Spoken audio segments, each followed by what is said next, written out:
So Bhutan not recovering as fast as many parts of Asia, but the Prime Minister not blaming the country's sustainable tourism fee. Now, this fee was $200 per person per day when Bhutan first opened following a closure due to the pandemic. It's since been reduced to $100 per adult per day. Now, I spoke to Prime Minister Tshering Tobgay about this fee, about how it might change if the country can meet its tourism goals this year, and also what he feels is to blame for the country's slow recovery regarding travel. Here's what he had to say. Last year, we had 130,000 tourists.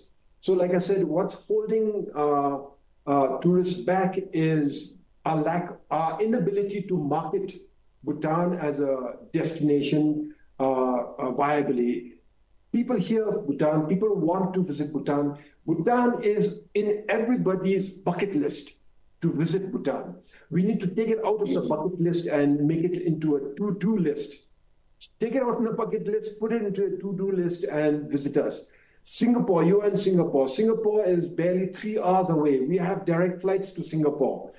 And I just checked the weather in Singapore. It's like 33 degrees, 35 degrees Celsius. In Bhutan, it's 15 degrees Celsius right now. And it is nice and cool and crisp. Unlike most of the region, that's hot, humid, and oppressive at this time of the year. So most people don't know that. I mean, culture, nature, all of that aside, just the weather conditions. I mean, you could hop onto a plane, 3 hours later, you are in Bhutan, where it is totally different. But weather-wise, you wouldn't be prepared for how fresh, how lush, how crisp it is in Bhutan at this time of the year. You know, and another goal that the government has stated is that of the tourists that are coming in, 50% you want from third countries or those that would be paying the full sustainable development fee. Now, when you opened from the pandemic, that was at $200 per person per day. It's now at $100.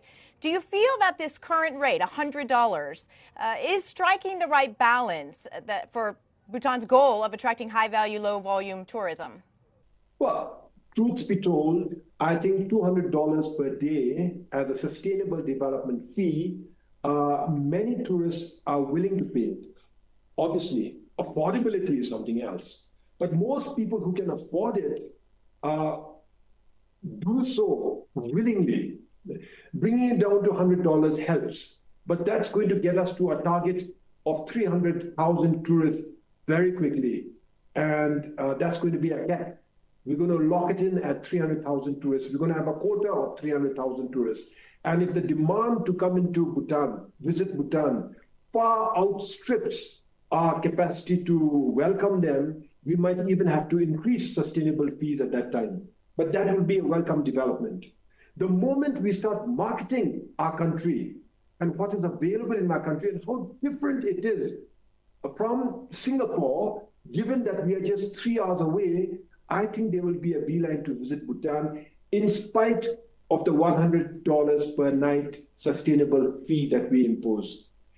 Now, when guests find out that proceeds from the sustainable development fee are used to protect our natural environment, to provide free education and free healthcare to our citizens, most tourists are delighted that they can play a small part, a small, meaningful part in the sustainable development of Bhutan.